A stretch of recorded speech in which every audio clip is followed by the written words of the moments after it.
त्रास झालं, पार केस पिकली तरी बी कळना तुम्हासनी. एका पोरीच्या इज्जतीला दावणीला लावून अनिकाचं लगीन लावायला निघाला होता तुम्ही. काहीच कसं वाटत नाही हो तुम्हासनी? काय माणसा याचा का जनावर? पोरीची इज्जत म्हणजे काय खेळ वाटला तुम्हासनी? कुणाच्या बी पोरी बाळीला बदनाम करायचं म्हणजे काय खेळ आहे? तुम्ही स्वतः एक आई आहे, आजी आहे, तरी बी दुसऱ्याच्या पोरीची इज्जत घालवून स्वतःचीच भाकरी भाजताना लाज नाही वाटली तुम्हासनी? असली नासकी बुद्धी सुचली? एकतर हे असलं एआयच्या जमान्यात कोण बी उठतंय, कुणाचा बी फोटो लावतंय, कसला बी घाणेरडा व्हिडिओ करतोय. काय हालत होत असेल त्या पोरीची? तुम्ही जर आज चुकून प्राजक्ताचा व्हिडिओ जर व्हायरल केला असता, सोडला असता इंटरनेटवर, तर काय झालं असतं? तिनं काय करायचं होतं त्याचा जरा तरी विचार केलाय का तुम्ही? अहो, आपल्या भारतात मिनिटाला बलात्कार होत्यात. लई बिकट परिस्थिती आहे आपल्या समाजात. आणि ह्यो असा गुन्हा आहे जिथं जो गुन्हा करतो त्याच्यापेक्षा ज्याच्यावर गुन्हा घडलाय त्यालाच लोक नावं ठेवतात. आयुष्यभर तोच भोग भोगत बसतोय. या असल्या घटनांचा व्हिडिओ बघून आनंद वाटणाऱ्या सडक्या वृत्तीच्या लोकात आणि तुमच्यात काय फरक आहे? नीचपणाची पार हद्द गाठली आहे तुम्हासनी काय वाटलं हे असं तुम्ही काय बी कराल, हे असले लोक घातपात करतील, काय बी कटकारस्थानं करतील आणि कुणासमोर येणार नाही? अहो, सत्य किती बी लपवून ठेवलं तरी ते सगळ्यांसमोर एक ना एक दिवस येतंच. आपलं ते लाडाचं, दुसऱ्याचं ते कार्ट. हेच सगळं जर अनिका संग झालं असतं तर तुम्ही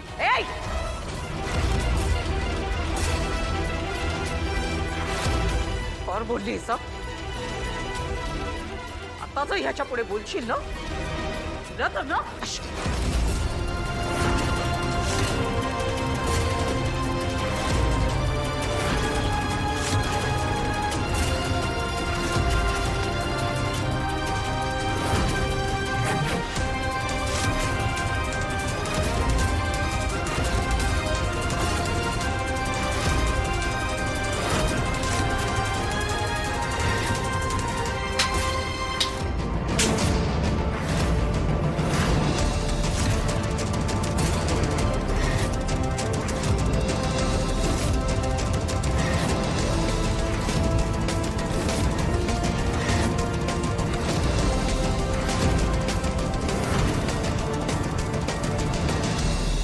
काय बाई आहेस का कोण आहेस तू? खालच्या पातळीला गेलीस?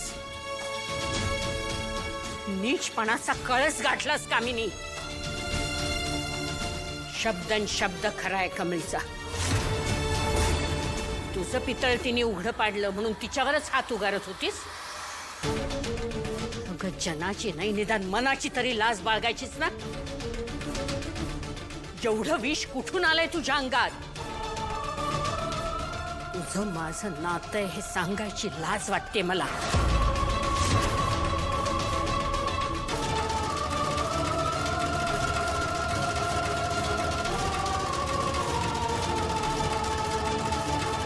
नंतर मला माफ कर. माझ्याच घरात हा साप निघाला. त्यांच्यामुळे तुम्हाला सगळ्यांना किती त्रास झालाय मला कल्पनाही करवत नाही. क्षमा कर मला. नाही तुम्ही हात नका जोडू. खरं तर माझी चूक झाली. तुम्ही मला माफ करा. या सगळ्याला जबाबदार मी आहे. मी माफी मागायला हवी. पण तुम्हाला सांगू का, माझी हिम्मतच झाली नाही हो. इतकी घाबरले ना, असं वाटत होतं हे लोकांना कळलं तर लोक काय म्हणतील. मी कमजोर पडले. माझ्यातल्या आईने मला ही हिम्मत नाही करू दिली. माझी चूक आहे. नंतर आईला नेहमीच लेकराची काळजी वाटत असते.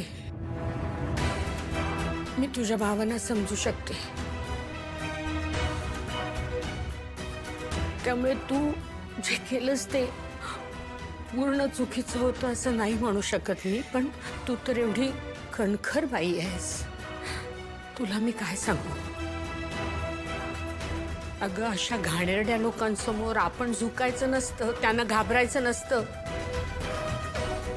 आपण खंबीरपणे उभं राहायचं असतं ना. पण खरं तर मोठी चूक आमची आहे. अनिकाला आम्ही योग्य त्या पद्धतीने वाढवू नाही शकलोय, तिच्यावर नाही चांगले संस्कार करू शकलो. अनिका माझी नात हे सांगायला शरम वाटते मला. कुणाच्या मोबाईलमध्ये, कुणाच्या लॅपटॉपमध्ये ते सगळे गॅजेट्स वगैरे वापरतात ना, त्याच्यामध्ये प्राजक्ता बेबीचा व्हिडिओ जर असेल तो आत्ताच्या आत्ता डिलीट झाला पाहिजे. नाहीतर प्रत्येकाला